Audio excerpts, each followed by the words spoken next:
Welcome to another Soccer Down Here 1v1. Time to catch up with the owner and director of coaching for the Florida Roots Futbol Club, Jonathan Hammond. Jonathan, thanks for hanging out with us here for a 1v1. Hey, appreciate it. Thanks for having me. All right, so newest member of the NPSL. Just for those that aren't quite familiar with Florida Roots and FRFC, a bit of a primer as to who you are, where you are, and what you're up to. Yeah, so we are actually, we started as a local youth club here in Panama City, Florida, in the Panhandle. We're located in between Tallahassee and Pensacola. We've been around for about 3 years now, and we've had a lot of success in youth tournaments and stuff around here. Been able to put a lot of players in college. And so because of that, we have explored an option to be in the NPSL and finally made the decision to do that. When it came to the NPSL, and I know that there are a lot of other leagues out there, what was it that attracted you to the NPSL? What were those deciding factors in that decision? Yeah, I think, the teams around us, right? That was going to be a big factor. How far was travel going to be? And knowing we had a team in Tallahassee, a team in Jacksonville, Pensacola, Mobile, New Orleans, and Hattiesburg, we just felt that we fit right in along that. So, what's it been like for you? And you mentioned some of your dance partners there on the I-10 corridor, that it will be a part of this. What's it been like for you and for everyone there in Panama City to see the sport grow to where it is right now? Because probably 5 years ago, I think the southeastern United States was underappreciated, underexposed. It was kind of looked over when it came to the idea of soccer in general. What's it been like for you to see the sport grow to where you're now a part of something where all these dots are along the I-10 corridor and in Hattiesburg, Mississippi, and in Huntsville and all these other places? What's it like to see the sport grow to where it is right now? Oh, it's been amazing. You know, I've lived in this area now for since I was a young kid and played soccer growing up here, and to watch it grow like it has. We often joke in this area and call this the forgotten region. You know, when you look at Florida Youth Soccer Association, we're Region D. And, there's a lot of forgotten talent up here that gets lost. Whereas, some of the other regions down Tampa, Orlando, Miami, they kind of all play against each other a lot more. So that talent is seen all the time. So, yeah, I mean, it's exciting. It's exciting to see soccer grow all over the United States, not just in our place.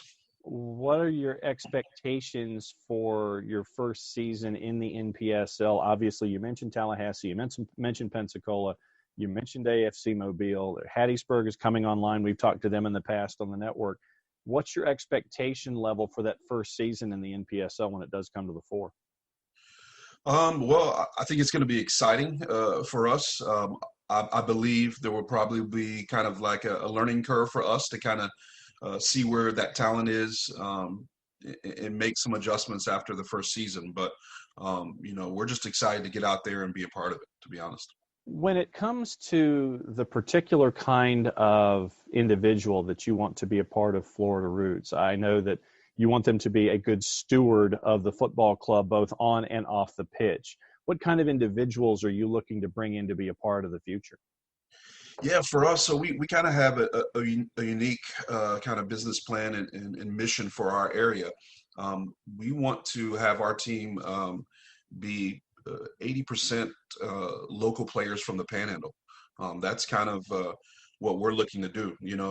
Like I mentioned, when we're in the area called the Forgotten Region, we believe we have a lot of talent here that we should showcase and give them a platform to play on. So we're looking for a lot of local players here in the Panhandle, and we are going to take some players from outside as well. But I think that's kind of the gist of it.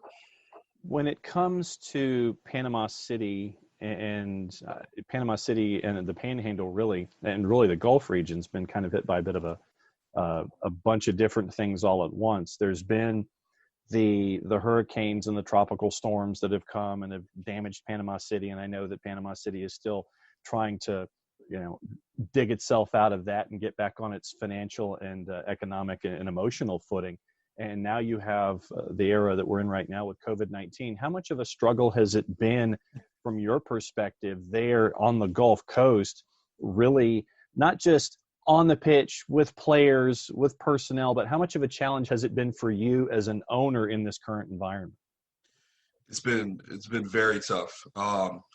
With Hurricane Michael destroying our city, there's people that still haven't got back in their home since then, to destroying our fields, everything. Everywhere you look, you still see the aftermath of Hurricane Michael. And then to have COVID on top of that, it's been tough. It really hasn't been easy, but I think soccer has given kids and parents kind of an escape, to get back out there and play a game they love. And, for those few hours, they kind of get a chance to forget about everything else. And I think that's been good. I was going to say, what's it been like for you to see those kids and those athletes go back out there and just to kind of see them put everything to the side for a little while? How satisfying is it for you to have that unifier that soccer has been down there on the Gulf? It's been amazing, to see, a smile on their face, to get emails and texts from parents about how happy the kids are. They've been stuck in the house or, living, in a rental house while their house is being fixed. It's just been, soccer's been huge for these kids and this community. Jonathan Hammond, owner, director of coaching for Florida Roots Futbol Club, hanging out with us for another couple of minutes here on a Soccer Down Here 1v1. You mentioned the kind of individuals that you want to be a part of things. You've mentioned the sport and the NPSL and how you're looking forward to being a part of that. I know that we all have either legal pads that have been cut in half, dry erase boards, magnet boards on fridges, big whiteboards in offices. Wherever you keep track of what you need to do on the to-do list, what are those next couple of things on that to-do list that Florida Roots need to do to prepare for the NPSL? I think now that we've been announced, we need to set dates for tryouts and post those. So we've had a lot of messages from people not only in the United States but all over the world, reaching out about the new team here. So I think that's one of the first things we have to do. Then we're going to reach out to the community for sponsors. And so it's just a couple things like that, knocking down some dates. Obviously, we'll have to get a schedule out there once the time comes for that. But those are really the things that we need to do to get prepared. What's it like to get that first email from a country that is not the United States or a hemisphere that is not North America? It's pretty wild. I mean, it definitely lets you know, like, you've just joined something big and you're a part of something big. I'm getting highlight videos from people in Argentina and in Europe. And so it's like, whoa, we're actually doing something here. So it's cool to see.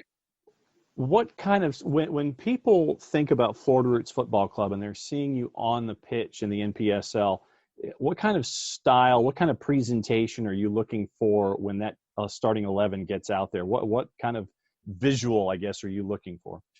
Yeah, so we are connected with a group called Dutch Soccer Consultants, and so we really like that total football.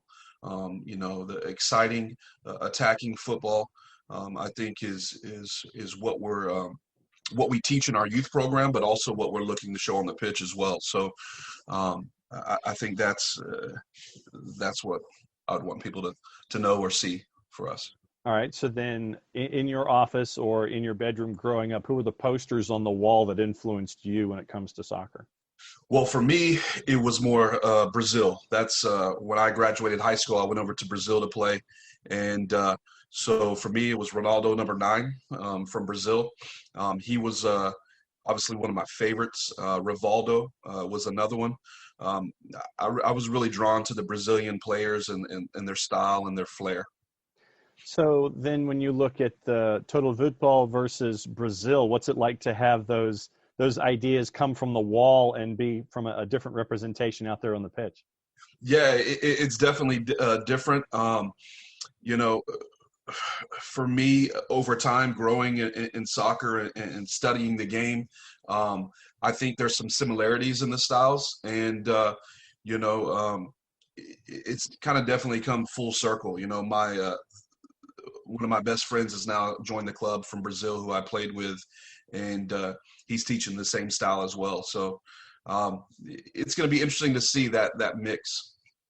All right, as things continue to go forward and all those, you can take lines with that dry erase marker and sit there and cross things off as you're getting ready for the NPSL season. Time for the blatant plug and the promo here for those that want to keep an eye on what's going on with you at Florida Roots, for those that want to be involved, for those in the Panhandle, and for those in the Gulf that might want to see what's going on. How do they do it, and how do they keep following? Yeah, so they can follow us on Facebook, Florida Roots Futbol Club. They can find us by our website, FloridaRootsFC.com, or they can email us, FloridaRootsFC@gmail.com. Jonathan Hammond, owner and director of coaching for the Florida Roots Futbol Club. Once again, thanks for hanging out with us. Congratulations on your new affiliation with the NPSL. May things continue to grow, not just for you down there in the Gulf, but for everyone, obviously, with everything that you guys have been battling over the last year plus. But thanks for hanging out with us for a 1v1. We'll be keeping an eye, and we'll catch up soon. Hey, appreciate it. Thank you for having me.